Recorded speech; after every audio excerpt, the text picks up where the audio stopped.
Hello students, my self Shashank Mishra. आज हम बात करेंगे क्वाड्रेटिक इक्वेशन के बारे में। तो क्वाड्रेटिक इक्वेशन जो है जेई में यहाँ से एक क्वेश्चन आता है, मेंस और एडवांस में एक से दो क्वेश्चन आते हैं। ज्यादा टाइम ना वेस्ट करते हुए हम अपने मुद्दे की बात करते हैं कि क्वाड्रेटिक इक्वेशन है क्या।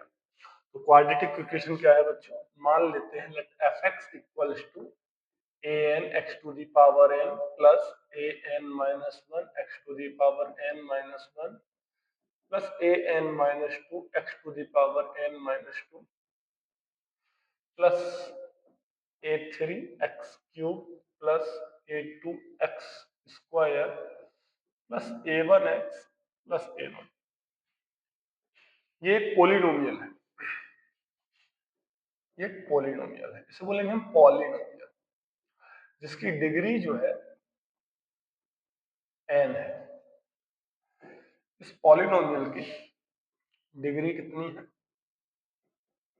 n है। डिग्री हमें ये बताती है कि उस पॉलिनोमियल में नंबर ऑफ जीरोस कितने होंगे। तो यहाँ पर degree maximum number of zeros बताती है, मैक्सिमम नंबर ऑफ जीरोस के बारे में बताता है, ठीक है ना, किसी पॉलिनोमियल का। अब यहाँ पर हम n जो है हमें डिफाइन करना पड़ेगा कि n इस पॉलिनोमियल में डिग्री होल नंबर होगी, और जो इसके a नॉट या a1 comma a2 dash dash dash जो an है, ये सभी बिलोंग्स टू रियल होने चाहिए। अगर ये रियल होंगे, इनके जो कोफिशिएंट अगर रियल होंगे, तो ऐसे पॉलिनोमियल को रियल पॉलिनोमियल, विच पॉलिनोमियल, रियल पॉलिनोमियल बोला जाएगा, ठीक है ना। यहाँ पर हम n की डिफरेंट वैल्यू डालेंगे। n की डिफरेंट वैल्यू डालते हैं, let suppose n equals to 0 डालते, n इक्वल्स टू 1 डालते, n इक्वल्स टू 2 डालते, n इक्वल्स टू 3 डालते हैं। तो n इक्वल्स टू 0 डालने पर मुझे मिलता है px equals to a naught x to the power 0, maximum degree n 0, इसका मतलब px जो मिलेगा ये मिलेगा a नॉट। अब a नॉट इसमें कोई भी x की पावर 0 है इसको, ठीक है ना, इसको हम कांस्टेंट टर्म बोलेंगे, कांस्टेंट टर्म बोलेंगे। अगर n इक्वल्स टू 1 डाल देते हैं तो px बच्चों मिलेगा px equals to a1x, n1 डालो यहाँ पर, a1x प्लस, जब 1 डालेंगे 1 माइनस 1 0, a नॉट। ये होगा लीनियर पॉलिनोमियल, बोलो, लीनियर पॉलिनोमियल एकदम बराबर है। अगर हम n इक्वल्स टू 2 डालते हैं तो px हमको मिलेगा बच्चों px equals to a2x square plus a1x plus a naught. इसे बोलेंगे quadratic polynomial, quadratic polynomial. As well as यहाँ पर p ऑफ x मिलेगा क्या, a3x cube plus a2x square plus a1x plus a naught. ये क्यूबिक पॉलिनोमियल है। तो cubic polynomial, linear polynomial, quadratic polynomial, हमें पढ़ना है क्वाड्रेटिक पॉलिनोमियल नहीं पढ़ना है, हमको पढ़ना है क्वाड्रेटिक इक्वेशन। तो क्वाड्रेटिक इक्वेशन के लिए हमको क्वाड्रेटिक पॉलिनोमियल को क्या करना पड़ेगा, क्वाड्रेटिक पॉलिनोमियल। क्वाड्रेटिक पॉलिनोमियल क्या है, इसका हम जनरल फॉर्म लिखते हैं A X square plus B X plus C, this is the quadratic polynomial. अगर इस क्वाड्रेटिक पॉलिनोमियल को बच्चों हम 0 के इक्वल्स पुट कर देंगे तो ये बन जाएगा क्वाड्रेटिक इक्वेशन, जो कि हमारा चैप्टर, मतलब हमें पोलिनोमियल से क्वाड्रेटिक पोलिनोमियल पे आए, फिर क्वाड्रेटिक पोलिनोमियल को इक्वल टू 0 पुट कर दिया, वो हमारा बना क्वाड्रेटिक इक्वेशन। इक्वेशन। तो मेन मुद्दा यहाँ से शुरू होता है कि क्वाड्रेटिक इक्वेशन क्या होता है। तो इसका general form of quadratic equation अगर हम लिखें तो होगा ax square plus bx plus c equals to 0। आप ए बी सी की जगह कुछ और भी ले सकते हो।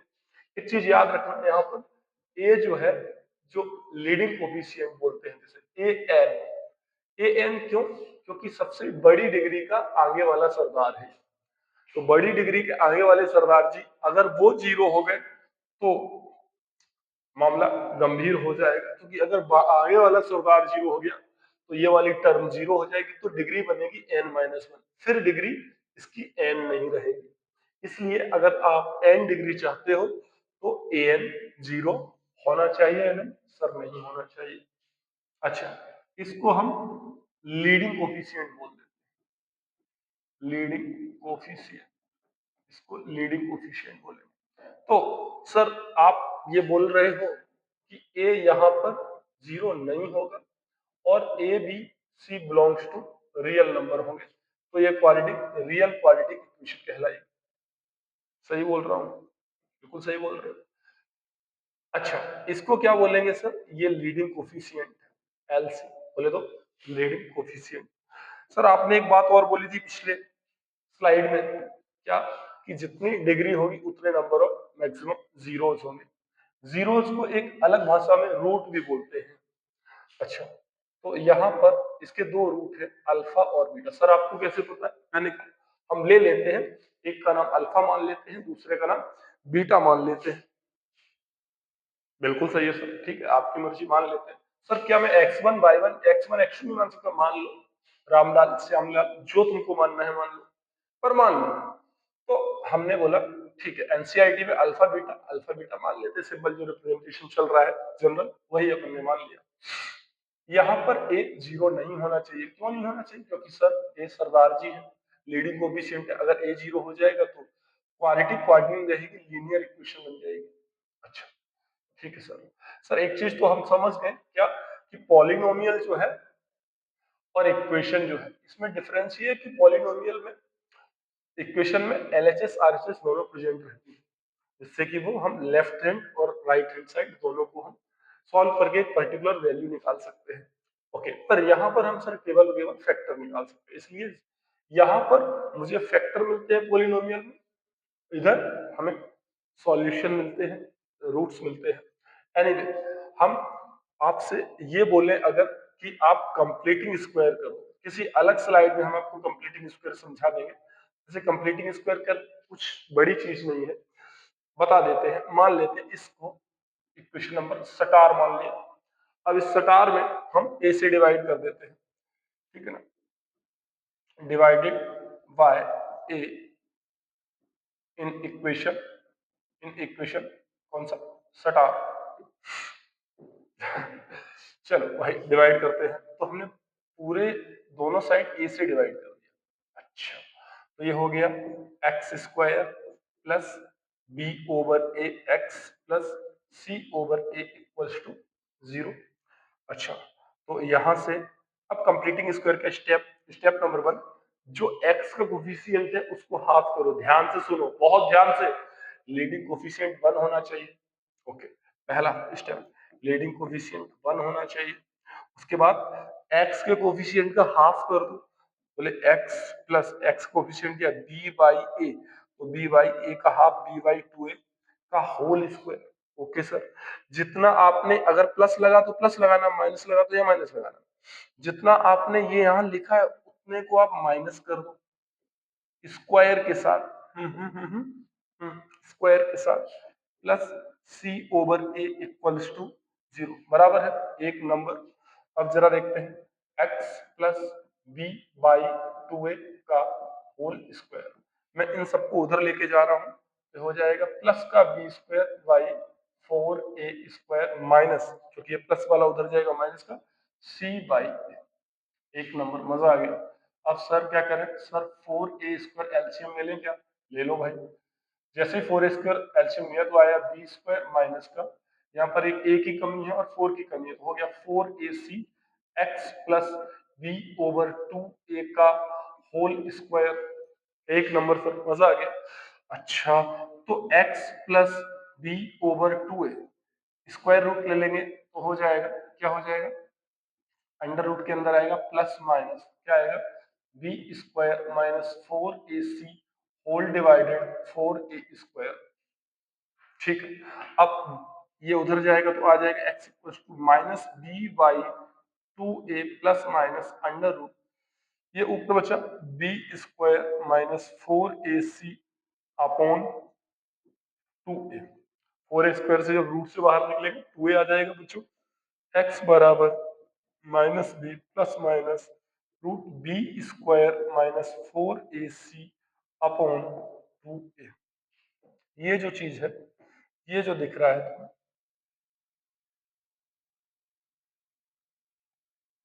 जो मैं हाईलाइट कर रहा हूं, ये एक फॉर्मूला है। ये फॉर्मूला क्या है, इसको बोलते हैं S D formula. S D formula. जब अपने को मिडिल टर्म स्प्लिटिंग मेथड बच्चों काम में नहीं आता है तो इस फॉर्मूले को जनरली यूज में लेते हैं। एस टी फॉर्मूला क्या है, क्या है, minus B plus minus under root B square minus 4ac whole divided by 2, एक नंबर। अच्छा, हमने अभी अभी क्या किया, अभी हम शुरुआत ही किए हैं, जस्ट क्या स्टार्ट किए हैं बच्चों, हम क्वाड्रेटिक इक्वेशन पढ़ना चाह रहे हैं। और हमने देखा कि उसका जो जनरल फॉर्म है वो है, क्या है, A X square plus B X plus C equals to 0, जहां पर A B C belongs to R है तो रियल क्वाड्रेटिक इक्वेशन है, और ए नॉट इक्वल्स टू 0। फिर हमने एक कंप्लीटिंग स्क्वायर सीखा, तो हमने मेन इक्वेशन में ए से डिवाइड कर दिया दोनों साइड, और उसको सिंप्लीफाई करके x बराबर मुझे मिल जाता है, क्या मिल जाता है, एक बार मैं दोबारा लिख देता हूँ, minus B plus minus under root B square minus 4ac upon 2a। A क्या है, लीडिंग कोफिशिएंट है, बी क्या है, एक्स का कोफिशिएंट, सी क्या है, कांस्टेंट टर्म है। अच्छा, जैसे फॉर एग्जांपल इस क्वेश्चन में मैं X square 1/2 minus 3x plus 7 equals to 0 में बताओ ए बी सी क्या है। तो बेटा क्या है, हम कंपेयर करेंगे A X square plus B X plus C equals to 0 से। तो बताओ ए क्या है, एक्स का, एक्स स्क्वायर का कोफिशिएंट, तो ए इक्वल्स टू कितना आ गया, 1/2। बी क्या है, एक्स का कोफिशिएंट, तो बी कितना आ गया बच्चों, बी आ गया -3, not 3, -3, all right, and C is also 7। C कितना है, 7 आ गया, बराबर है, एक नंबर बेटा, है ना, सी 7 आ गया। अब ये तो बात हुई ए बी सी की छोटी छोटी बातें वैल्यू निकालने की, परंतु हम अगर देखें, अगर हम बचपन से पढ़ते आए हैं, अगर रूट में कोई नंबर नेगेटिव नंबर आता है, ऐसे नंबरों को, है ना, हम इमेजिनरी नंबर बोलते हैं। जैसे कि -1, इसको हम आयोटा बोलते हैं। तो ऐसे ही आयोटा स्क्वायर -1 होता है, आयोटा क्यूब माइनस आयोटा होता है, एंड आयोटा की पावर 4 +1 होता है। बाकी वैल्यू ये रिपीट होती रहेगी, तो मुझे ये चार वैल्यू याद रखनी चाहिए। आयोटा अंडर रूट -1 होता है, आयोटा स्क्वायर -1 होता है, आयोटा क्यूब माइनस आयोटा होता है, आयोटा की पावर 4 1 होता है। अगर कोई मुझसे पूछ ले मजाक मजाक में, भाई साहब एक बात बताओ, आयोटा की पावर 21, तो कुछ नहीं करना है, आप आयोटा की पावर 21 को बताने के लिए 4 से डिवाइड करते हैं। 4 से डिवाइड करेंगे, 4 5 20, इसका मतलब इसको हम लिख सकते हैं आयोटा की 4 की पावर 5 मल्टीप्लाई बाय आयोटा। तो ये हो जाएगा कितना, it will be 1, so 1 multiply iota is also iota. So basically जितना रिमाइंडर बचता है उतने हम पावर लगा देते हैं। मतलब हम एक बात लिख रहे हैं, इसको जरा ध्यान रखिएगा, आयोटा की power 4r plus p basically iota की पावर p। यहाँ पे याद रखने वाली बात है, p 0 और 3 से 3 या 3 के बराबर है, ठीक है ना। तो कुछ भी, जितना भी आप डिवाइड कर दो, और जितना रिमाइंडर बचेगा वही आपका आयोटा की पावर बचेगा, है ना। ठीक है, उसको हम ये बात क्यों बता रहे हैं, इमेजिनरी बात के लिए, क्योंकि इमेजिनरी नंबर, ठीक है, क्योंकि हम अभी रियल रियल मैथमेटिक्स पढ़ रहे हैं, है ना, इमेजिनरी नहीं, इमेजिनरी अपन कॉम्प्लेक्स नंबर में पढ़ेंगे। इसलिए हमें रूट के अंदर हमेशा, अगर under root of F X है तो याद रखो for real F X should be greater than, हाँ जी सही बोल रहे हो, ग्रेटर देन इक्वल्स टू 0। अब यहां पर देखा जाए तो रूट के अंदर क्या है, बी स्क्वायर माइनस 4ac। अब ये बहुत बड़ा दिख रहा है, इसको एक नाम दे देते हैं डी। डी फॉर डिस्क्रिमिनेंट, इसका नाम रखते हैं क्या, डिस्क्रिमिनेंट। तो डिस्क्रिमिनेंट है, ठीक है ना, डी फॉर डिस्क्रिमिनेंट है। तो डिस्क्रिमिनेंट जो है, हाँ जी डिस्क्रिमिनेंट है बी स्क्वायर माइनस 4ac। आज से हम इस बड़ी सी बात को ऐसे छोटे शब्दों में लिख देंगे, plus minus root B square minus 4ac की जगह ओनली डी लिखा करेंगे 2a। बोले सर आपने प्लस माइनस क्यों लिया, मैंने कहा भाई साहब प्लस माइनस इसलिए कि जब स्क्वायर हटा तो अंडर रूट, जैसे कि एक्स स्क्वायर इक्वल्स टू 4, तो आपको याद है आप लिखते हो plus minus under root 4 which is X X equal to plus minus. अरे सर ये तो बहुत छोटी बात थी, हाँ इसीलिए प्लस माइनस होता है।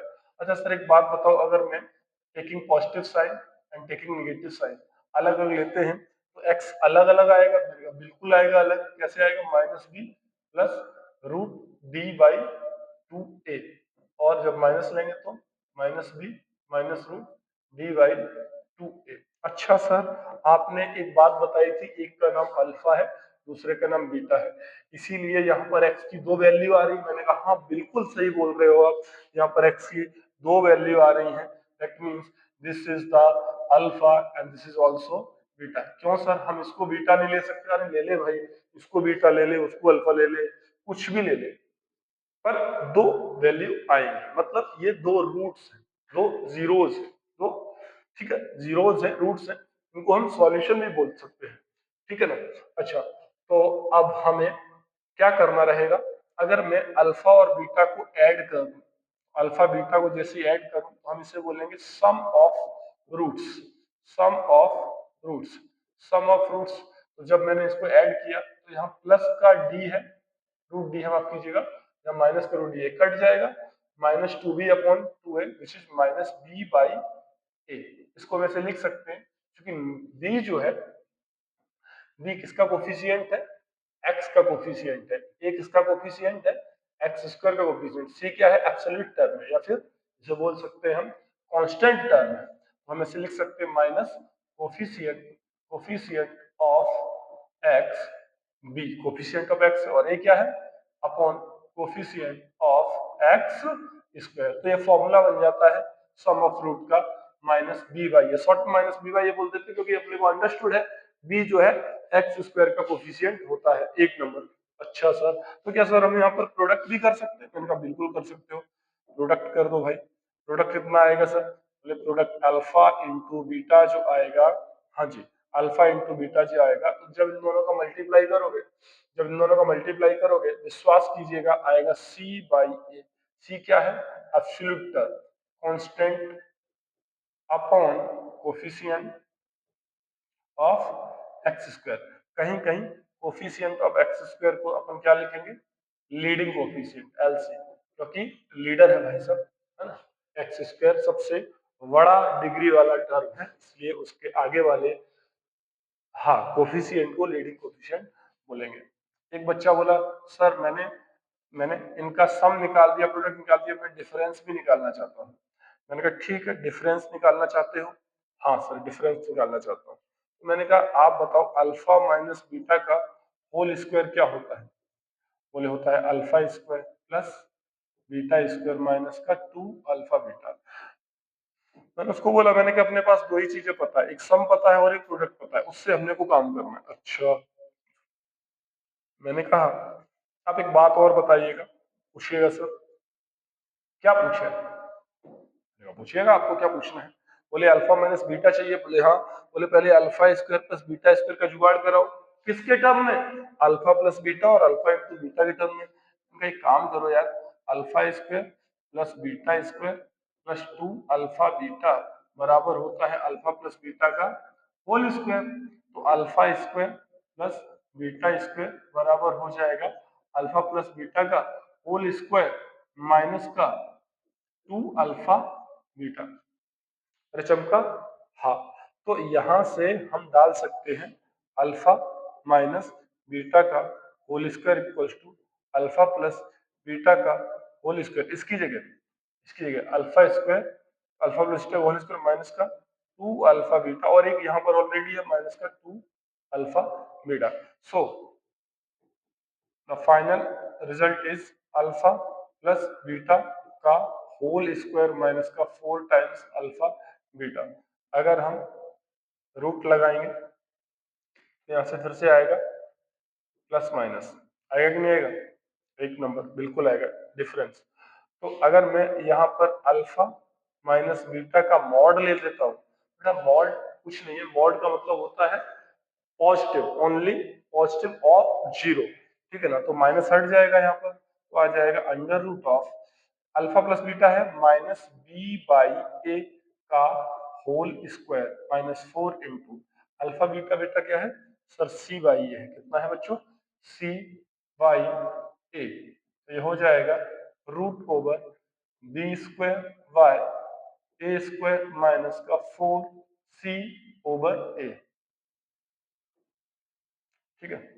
तो इसी रिजल्ट को हम यहाँ से ही आगे बढ़ाते हैं, हो जाएगा अल्फा माइनस बीटा की absolute value under root of, बोलिएगा जरा क्या होगी, एक बार फिर से देख लेते हैं, बी बाई ए का square minus 4 C by A, तो आ जाएगा B square by A square minus 4 C by A. तो alpha minus beta is equals to, मैं अगर आप बोलो तो मैं ए स्क्वायर एलसीएम ले लेता हूँ, तो आ जाएगा बी स्क्वायर माइनस 4ac का होल रूट।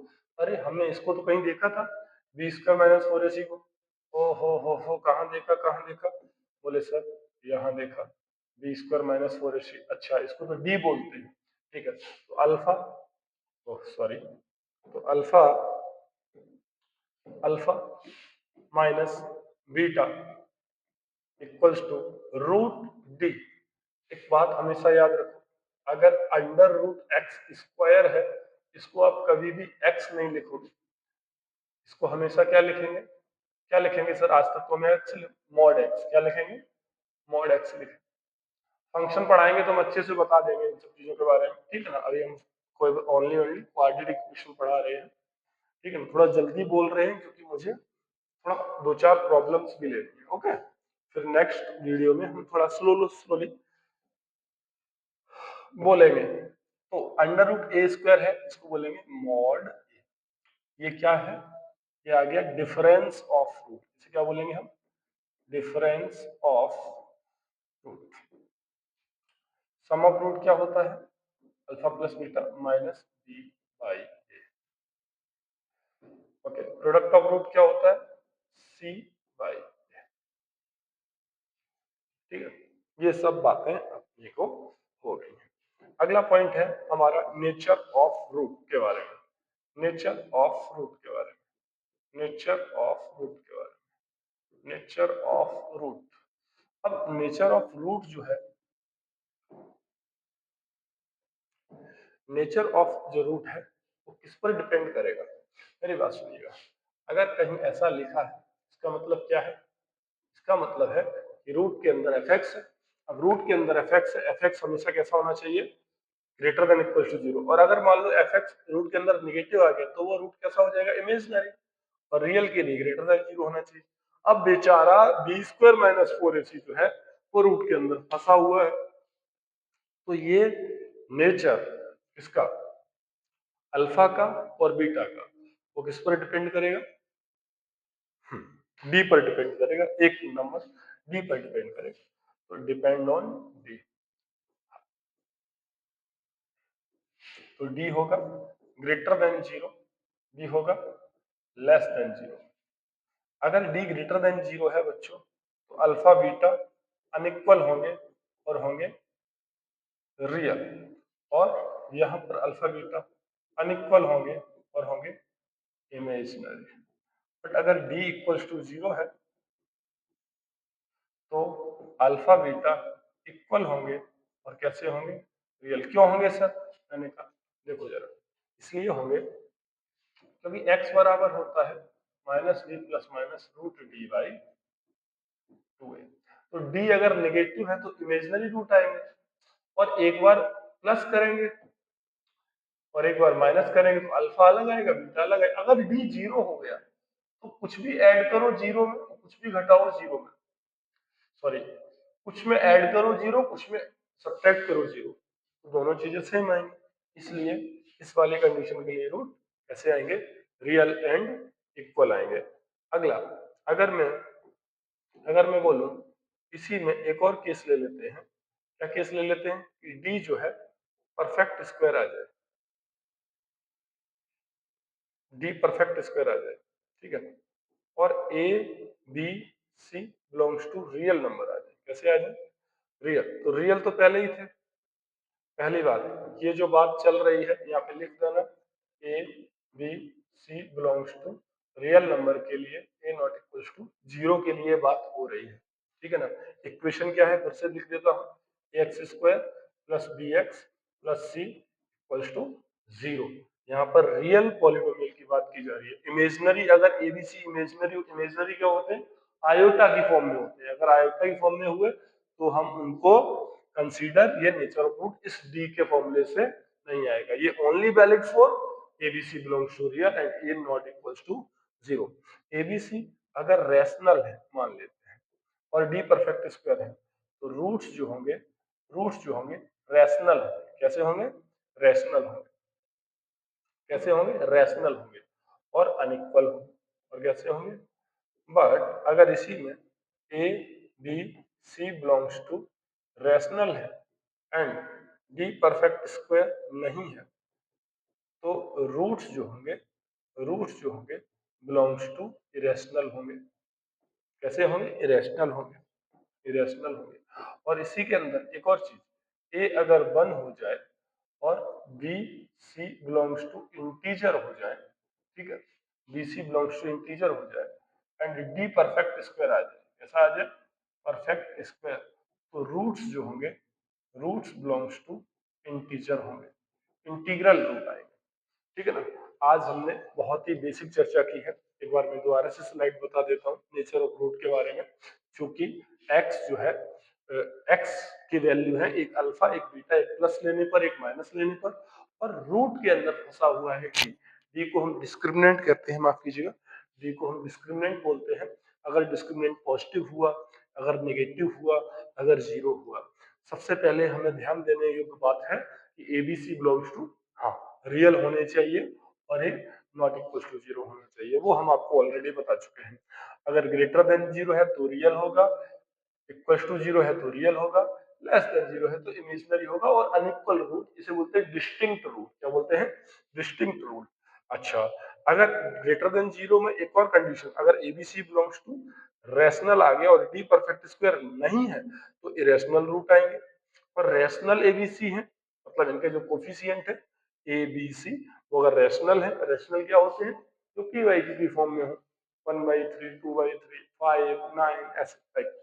और D perfect square, perfect square का मतलब यहाँ पर क्या कह रहे हैं, जैसे कि 4 है ना, 4 परफेक्ट स्क्वायर है, मान लो 0 भी आ जाए, 1 भी एक तरह से परफेक्ट स्क्वायर ही है, 1/4 आ जाए, 16 आ जाए, अगर ऐसे आते हैं तो, और एबीसी भी अगर रैशनल है तो रूट्स रैशनल आएंगे। और अनइक्वल, अनइक्वल तो आना ही है कि कुछ ऐड हो रहा है, कुछ सब्ट्रैक्ट। केवल इसी वाले केस में, केवल डी बराबर जीरो वाले केस में ही इक्वल रूट आएंगे। इसका तुम्हें कारण पता है, बी सी, अच्छा इसमें ए बी सी, ए अगर 1 हो जाए और बी और सी इंटीजर आ जाए और डी परफेक्ट स्क्वायर हो जाए, तो रूट्स कैसे होंगे, रूट्स बिलोंग्स टू रूट, ये थोड़ा बिलोंग्स टू मतलब ऐसे, बिलोंग्स टू मतलब रूट होंगे किसकी दुनिया में, इंटीजर वाली दुनिया, मतलब रूट्स इंटीजर होंगे।